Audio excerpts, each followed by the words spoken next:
The 10 greatest basketball players of all time. Kareem Abdul-Jabbar. What? The leading scorer in National Basketball Association (NBA) history is just the 10th best player ever. Indeedy. While Kareem put up a whopping 38,387 points during his playing days, I can't look past the fact that he spent a good chunk of his career receiving passes from Oscar Robertson and Magic Johnson, the two greatest point guards of all time. Also, his career totals were inflated by the fact that he played roughly 10,000 years in the NBA. Or 20. Whatever. Nevertheless, he was an awesome force who dominated the sport for 2 decades and perfected the sky hook, one of the most gorgeous shots the game has ever seen. Plus, he was hilarious in Airplane. And fought Bruce Lee in Game of Death, so his cool quotient is easily the highest of anyone on this list. Tim Duncan. I have a confession to make. Even though I'm a lifelong devotee to all Seattle sports team, I had a fan fling with the San Antonio Spurs teams of the late 90s and early 2000s. Yes, they played the kind of slow-paced ball that put most fans to sleep by the third quarter, but there was often a thing of pure beauty hidden among the tire fire of a 78-71 final score, Tim Duncan's bank shot. In his prime, Duncan, nicknamed the Big Fundamental, by no less a nickname authority than Shaquille O'Neal, was one of the most sound players of all time.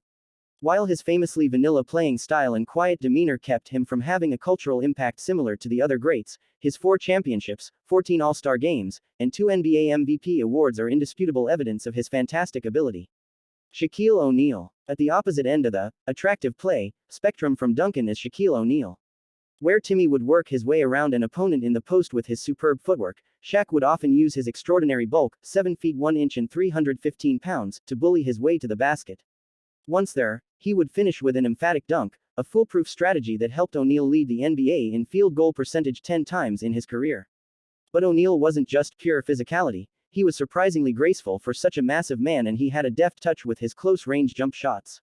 His free throw shooting, on the other hand. Larry Bird. Don't be fooled by his humble small college provenance and the hick from French lick nickname. Larry Bird was one of the fiercest competitors and greatest smack talkers in NBA history. The uber-confident Bird had arguably the quickest release of anyone to ever play basketball, and he'd often let his defender know that the shot was going in soon after it left his hands. He racked up 3 championship rings and 12 All-Star appearances in his injury-shortened 13-year career. Moreover, his rivalry with Magic Johnson, who, spoiler alert, you'll see a bit later in this list, during the 1980s launched basketball into an unprecedented level of national popularity that the sport has never fallen from. Bill Russell was the ultimate winner in the history of the NBA. He won a league title in all but 2 of his 13 seasons as a member of the Boston Celtics. Yes, the NBA consisted of just 8 to 14 teams during this period, so capturing championships was a statistically easier feat for a single franchise, but even that fact doesn't minimize Russell's historic accomplishments.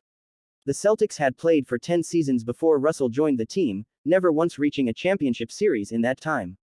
But in his rookie year, Russell completely changed the franchise's course and established the Celtics as the winningest team in the NBA.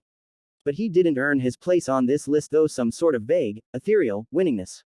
Russell was one of the fiercest defenders of all time, and he redefined the value of blocking shots, in addition to averaging an incredible 22.5 rebounds per game over his career. Oscar Robertson. Oh geez, this guy. While I'm too young to have ever seen him play, his statistics are so mind-blowing that I wish I had a time machine for the express purpose of going back and seeing him in action. During the 1961-62 season, the Big O averaged a triple-double with 30.8 points, 12.5 rebounds, and 11.4 assists per game. Oh, and the 12-time All-Star also helped initiate true free agency into the NBA through a landmark antitrust suit, an accomplishment just as impressive as his jaw-dropping on-court exploits. Wilt Chamberlain. Admittedly, Chamberlain played at a time when post players were significantly smaller and basketball wasn't drawing the types of athletic marvels we see today, but the man was so incredibly dominant that he deserves a spot in the top 5 regardless of context. The 4 highest all-time NBA single-season scoring averages all belong to Chamberlain, in his first 4 professional seasons. The most notable of his scoring feats came on March 2, 1962, when he put up an astounding 100 points in a game, an NBA record that will likely never be broken. In addition to his unprecedented prowess at putting up points, Chamberlain was also the only person to grab more rebounds per game than Bill Russell, 22.9, all while averaging more minutes played per game than any player in league history, 45.8. The one time in his 14-year career that he was not an All-Star was in 1970, a season in which an injured Chamberlain was limited to just 12 regular season games, and yet he still managed to will his team to the NBA Finals upon his return. Magic Johnson. One of the most ebullient personalities to ever play in the NBA, Johnson's charm was a major factor in the massive increase in the league's popularity during the 1980s. But he was so much more than a dazzling smile. Johnson's otherworldly passing set the stage for the Showtime, LA Lakers teams that captured 5 championships during his 13 years with the franchise. The 6 feet 9 inches Johnson, making him the NBA's tallest point guard, not only posted the best assists per game mark in league history, 11.2, but had a tremendous all-around game, as well. Famously, he played center in place of the injured Abdul-Jabbar in the title-clinching Game 6 of the 1980 NBA Finals as a 20-year-old rookie. Oh, and while this has nothing to do with his ranking on this list, it's still incredibly awesome and noteworthy that he has successfully fought off HIV for over 2 decades, helped destigmatize AIDS through his high-profile advocacy, and launched a second career as an entrepreneur who opens businesses predominantly in poverty-stricken areas in efforts to spur urban revitalization. So, yeah, Magic Johnson, neat guy. Michael Jordan. I know I risked getting run out of my beloved Chicago on a rail for daring to suggest his airness isn't the best player ever, but, well, I just don't think he is. Most famous player ever. Absolutely. Most important player ever. Quite possibly. Most obsessively competitive to the detriment of ever having normal human relations with anybody. Oh my, yes. The man's desire to be the best is legendary and propelled him to 6 championships, 5 MVP awards, all-star appearances in every full season he played, and the status as possibly the best defender ever. Plus his 30.1 points per game is the NBA's highest career scoring average.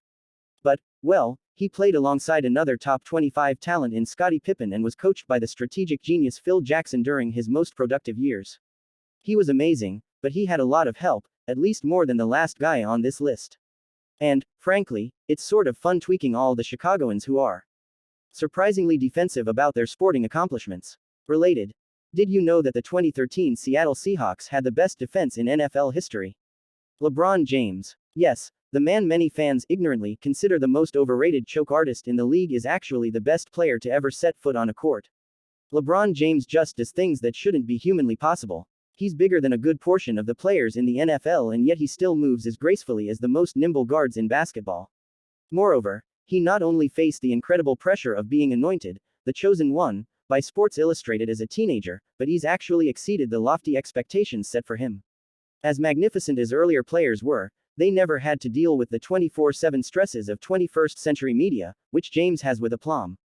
Through the publication of this list, James has averaged a Robertson-esque 27.5 points, 7.2 rebounds, and 6.9 steals per game, and, unlike the Big O, he was doing so against teams stocked with elite athletes and not players who smoked cigarettes at halftime. When people knocked him for not winning championships early in his career, they overlooked that he almost single-handedly took an overmatched Cleveland Cavaliers squad to the 2007 NBA Finals at just 22 years old. And, of course, he's since won 2 titles, and counting. As a member of the Miami Heat, not only does he routinely pull off feats that I've never before seen, he has consistently evolved his game to fix the relative weak spots he was previously criticized for. Pretty much all you can ask for from the best ever, no?